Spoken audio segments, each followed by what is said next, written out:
नूर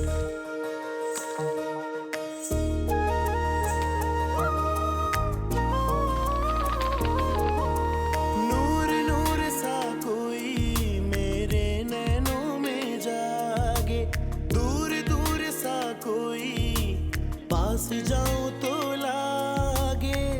इतनी सी कहानी है, बस ये जिंदगानी है। थोड़ा है वो अपना सा, थोड़ा बेगाना सा, रिश्ता अनजाना सा। वैसे भी ज़्यादा मुंह खोलने वालों का बैकग्राउंड खोल के सामने जो आता है। तुम मुझे मेरे बैकग्राउंड के ताने दे रही हो, ये तुम कह रही हो वफा? अब देख लेना, थोड़ी देर के बाद ना वफा के अंदाज ही कुछ और होंगे, और माँ ने उसे वर्गलाया ना तो उसके तो पर निकल आएंगे। मैंने कहा ना, वफा किसी को भी फोन नहीं करेगी और ना ही किसी से बात करेगी। अगर तुमने किसी को फोन किया या किसी से सिफारिश की तो मेरा तुम्हारे से हमेशा हमेशा के लिए ताल्लुक खत्म हो जाएगा। ये रिश्ता अनजाना सा। पता नहीं क्या समझते हैं अपने आप को। मैं जो करती हूँ उनकी और उनकी फैमिली की भलाई के लिए करती हूँ। पता नहीं फिर भी मेरी नीयत पे क्यों शक करते हैं वो। मेरे बेटा ऐसा तो नहीं है, जरूर उसके दिल के अंदर कोई बात है जो उसे अंदर ही अंदर खाई जा रही है। वो क्या नाम है उस लड़के का? बंटी।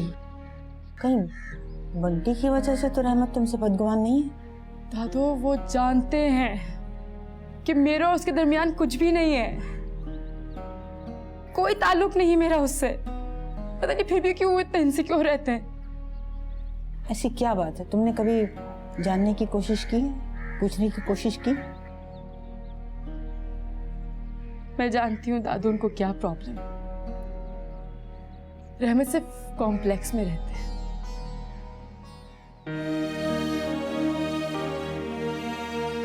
बंटी उनके दिमाग में इसलिए हावी रहता है 24 घंटे क्योंकि बंटी उनसे ज्यादा एजुकेटेड, सिविलाइज्ड और उसको पहनने ओढ़ने की तमीज है। अगर ये रहमत की सोच है दादू तो इस पे मेरा क्या कसूर है? मैं क्या कर सकती हूँ? ठीक है बेटा, मैं जानती हूँ ना तुम्हारा कसूर है ना बंटी का। कसूर है तो सिर्फ रहमत का,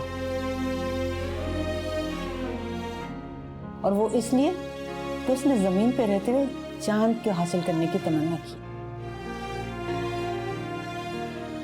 जबकि जानता है अच्छी तरह से कि चकोर और चांद का मिलाप नहीं हो सकता, और अगर गलती से मिलाप हो भी जाए तो फिर यही हाल होगा जो तुम्हारा और रहमत का हो रहा है। दादू मैं तो बस देखो बेटा, चांद तो चांद ही होता है जो दूर से खूबसूरत लगता है, अच्छा लगता है, और अगर इत्तेफाक से किसी चाहने वाले को चांद को करीब से देखने का मौका मिल जाए तो उसके बदनुमा दाग और गड्ढे देखकर चाहने वाले का दिल टूट जाता है, और जब चाहने वाले का दिल टूट जाता है तो ऐसी बहकी बहकी बातें करने लगता है जैसे आज रहमत कर रहा है।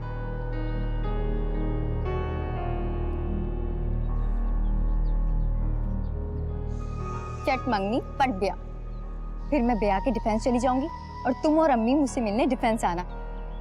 लेकिन एक बात का ख्याल रखना, खुदा के लिए खादिम भाई को मेरे ससुराल में नहीं लेकर आना। वैसे भी वो इस काबिल नहीं है कि उन्हें अपने रिश्तेदार के तौर पे मिलवाया जाए। तुम्हारे ससुराल आती है मेरी जूती, बड़ी आई ख्याली पुलाव पकाने वाली। इस घर में रहमत ने तो तुम्हें पूछा नहीं, कोई डिफेंस से आएगा तुम्हें ब्याह कर ले जाने। और आ गया तो? आ गया तो? कौन है वो सजो? और क्या नाम है उस मौसूफ का? उसका नाम है बंटी। क्या? बंटी? ये कैसा नाम हुआ बंटी? अच्छा ये तुम्हारे बंटी करते क्या हैं? वो मुझे हर वक्त मैसेजेस करते हैं। सच में? उफ। You never seen a white person before. Jaws all on the floor like Pam, like Tommy just burst in the door and started whooping her ass worse than before. They first were divorced, sewing her over furniture. It's the return of the. Oh wait, no wait, you're kidding. He didn't just say what I think he did he? And Dr. Bunty? Dre said, nothing, you idiots. Dr. Dre's dead. He's locked in my basement. Bunty? Feminist women love him and तुमसे बात कर रही हूँ मैं, ये इस बकवास को तो बंद करो। सारा दिन अपने कमरे में क्या करते रहते हो आजकल तुम? Nothing, Mom. कुछ भी तो नहीं। किन चक्रों में हो तुम? क्या छुपा रहे हो मुझसे? बताओ मुझे। कोई खास बात नहीं है, Mom. Don't you worry at all. बस इतना समझ ले, जो भी कर रहा हूँ, फन कर रहा हूँ। कभी-कभी ना एडवेंचर करने में बहुत मजा आता है। एडवेंचर? किस किस्म का एडवेंचर? यूं समझ लें कि एडवेंचर करना सिर्फ वफा की हॉबी नहीं, बल्कि मुझे भी एडवेंचर करने का बहुत शौक है। मुझे तो बहुत मजा आ रहा है। आई डोंट नो तुम किन चक्रों में हो बंटी। मुझे आजकल तुम्हारी किसी बात की समझ नहीं आती।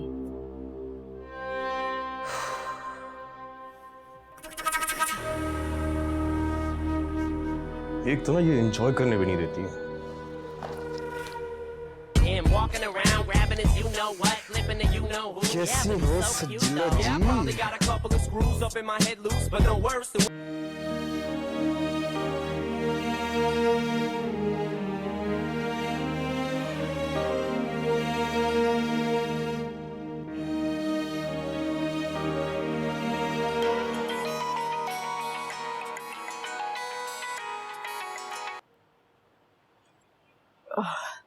हेलो अस्सलाम वालेकुम मामा, कैसी हैं आप? मैं तो बिल्कुल ठीक हूँ, लेकिन आवाज से तुम मुझे कुछ ठीक नहीं लग रही हो। देखो पापा, मैं तुम्हारी माँ हूँ और तुम मुझसे कुछ छुपा नहीं सकती। एनीवेज, मैंने ये कहने के लिए तुम्हें फोन किया था कि मैंने मिसेस सिद्दीकी से रहमत के बहनोई की नौकरी की बात कर ली है। नहीं मामा, अब रहने दीजिए। रहमत बिला वजह इस बात पे इशू बनाएंगे। उन्हें नहीं अच्छा लगा कि मैंने घर पे बात की है। वो समझेंगे जैसे मैं उनके घर वालों को नीचा दिखाना चाहती हूँ। फिर तो मुझे उसे जरूर नौकरी दिलानी चाहिए। क्या मतलब? मैंने तुम्हें कितनी दफा समझाया था ना कि रहमत को बार बार उसकी औकात याद दिलाती है। मामा वो कुछ नहीं कर सकता, उसमें इतनी हिम्मत ही नहीं है कि वो कुछ कर सके। लेकिन हाँ, अगर तुम उसकी ज्यादतियां और ताने बर्दाश्त करती रही तो उसकी हिम्मत जरूर बढ़ सकती है। तुम हर वो काम करो जिससे रहमत को एहसास हो कि तुम एक आम लड़की नहीं हो। हमारा एलीट क्लास से ताल्लुक, अरे आधा शहर हमें जानता है। हमारे सर्कल के कितने अच्छे अच्छे लड़के थे जो तुमसे शादी के ख्वाहिशमंद थे, लेकिन तुम सबको रिजेक्ट कर दिया। ये तुम्हारा एहसान है रहमत पर। उसको बार बार उसकी औकात याद दिलाती रहो ताकि वो अपनी हद में रहे। समझ आ गई तुम्हारे?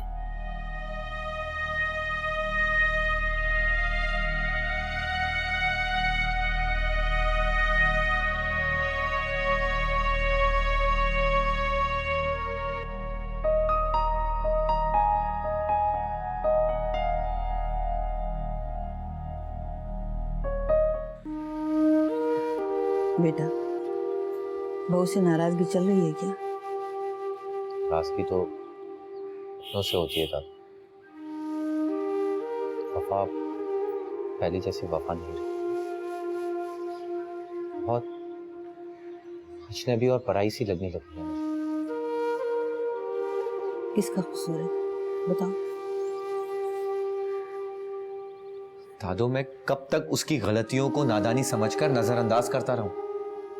वो बच्ची तो है नहीं, उसे अपनी जिम्मेदारियों का एहसास तो होना चाहिए ना। देखो बेटा, इसके लिए तुम्हें बहुत सब्र, तहम्मुल और बर्दाश्त करने पड़ेगी। वो वफा जो है ना, दिल की बुरी नहीं है बेटा। हाँ, बुरा तो मैं हूं, जो उसे खुश नहीं रख पाया।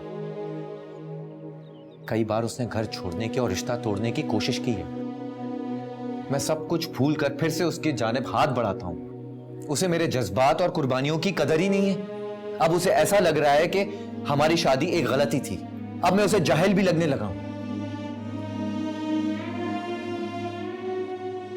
उसे मेरा मोहल्ला, मेरे अपने, उसे इस घर से घुटन महसूस हो रही है। अरे मेरा बच्चा, अभी तुम्हारी शादी को वक्त ही कितना गुजरा है। देखो मेरी बात सुनो, हमारे घर के माहौल में और उसके उस घर के माहौल में बहुत फर्क है।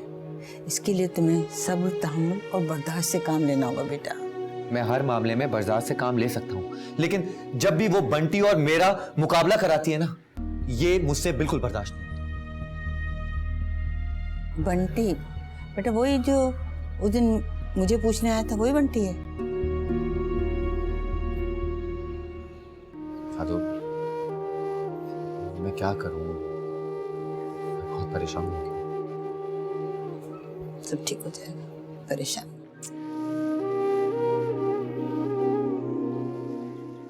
एक बात बताएं, आपको मुझ में क्या अच्छा लगा?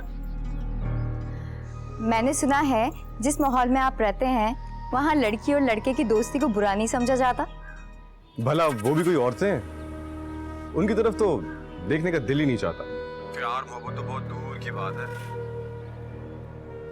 प्यार के काबिल सिर्फ वही औरत होती है जो घर के चार दीवारी के अंदर होती है।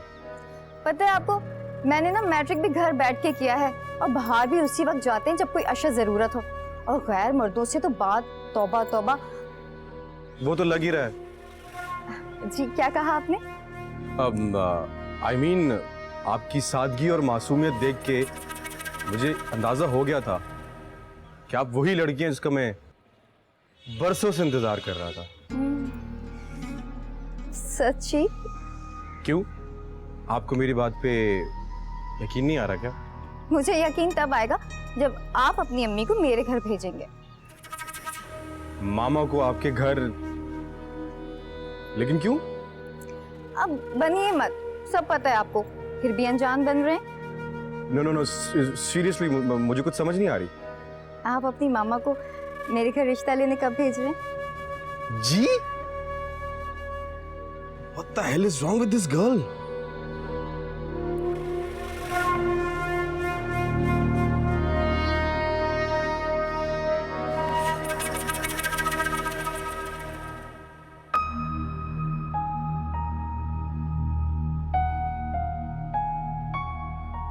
ये वफा का भाई काम क्या करता है? कौन अम्मी? किसकी बात कर रही हैं आप? मैं वफा के भाई की बात कर रही हूँ। नाम उसका हसन है। जी शायद। क्या काम करता है? MBA किया है और किसी प्राइवेट फर्म में जॉब भी करता है। लेकिन आप क्यों पूछ रहे हैं? हैरत है, नाम याद नहीं है तो बाकी तफसील ऐसे बता रही हो जैसे बहुत गहरे मरासी हो तुम्हारे से। उनके साथ नहीं, लेकिन भाभी के साथ तो है ना। भाभी बताती रहती है अपने घर वालों के बारे में। घर वालों के बारे में या सिर्फ अपने भाई के बारे में? मम्मी आप कहना क्या चाह रही हैं? खुल के बोले। उस दिन वो लड़का अपने घर वालों के साथ क्यों आया था? मैं बच्ची नहीं हूं, सब बात जानती हूं। अम्मा का पूछने का तो एक बहाना था।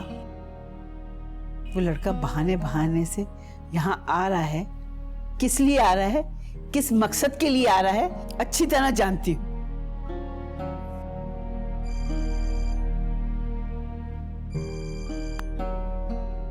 रुको, तुम नहीं उठाओगी फोन, मैं उठाऊंगी फोन।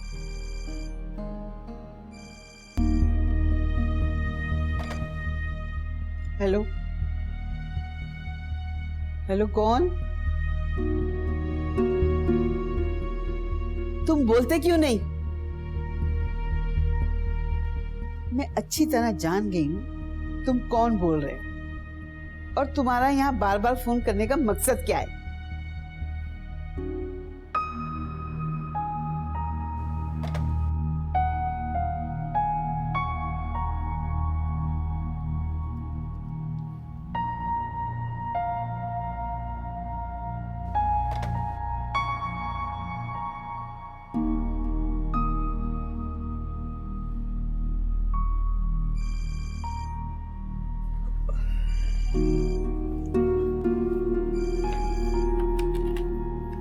अस्सलाम वालेकुम। मैं तुम्हें शरीफ और महज़िब इंसान समझती थी, लेकिन तुम मेरी सोच से ज्यादा गिरे हुए निकले।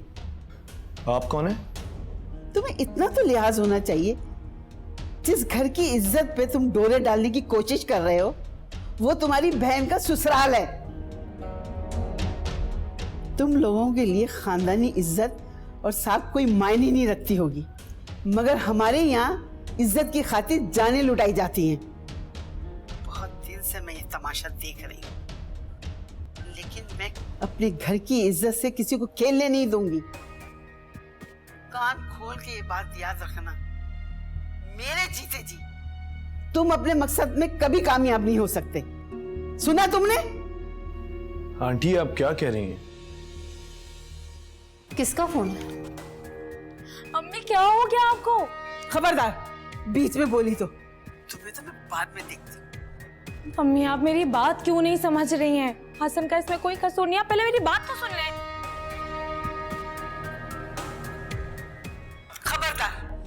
खबरदार जो अपनी जबान से गैर मर्दों का नाम निकाला।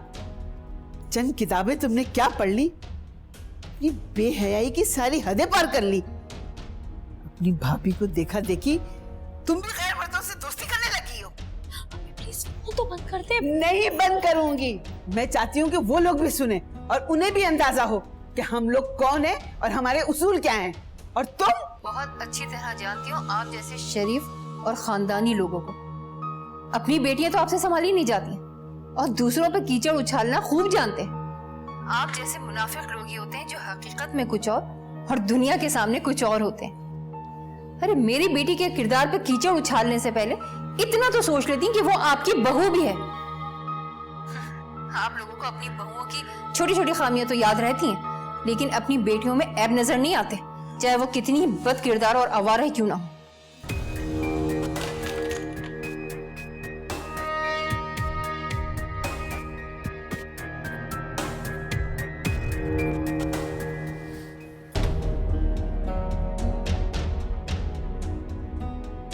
अम्मी ये क्या कर दिया आपने? वहां फोन करके उनको इतनी सुना दी। अगर भाभी को पता चल गया तो उनको कितना दुख होगा, वो क्या सोचेंगी हमारे बारे में?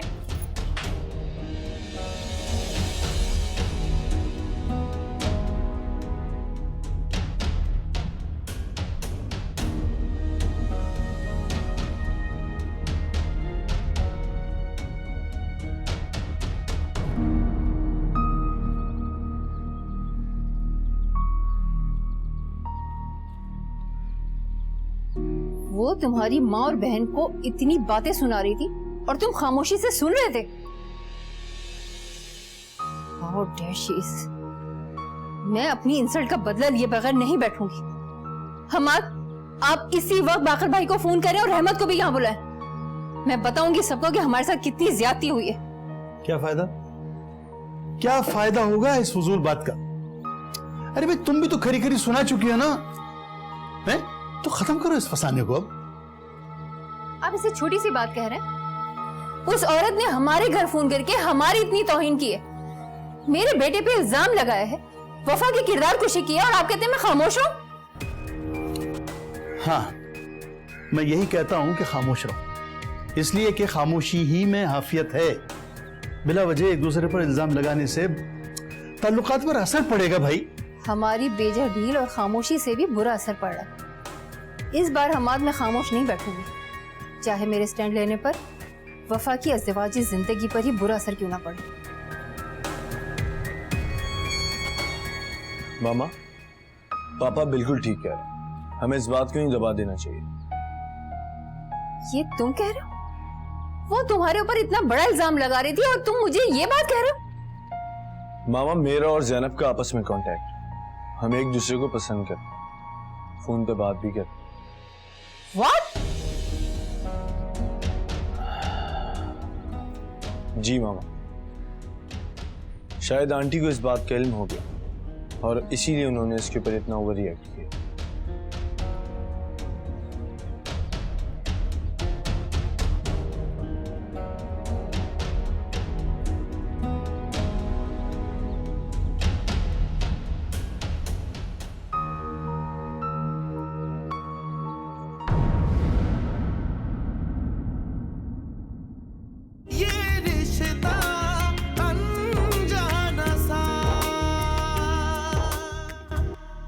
आजकल ये तुम्हारी गुर्बत अपने बाबा से ज्यादा अपनी मामा से बढ़ती जा रही है।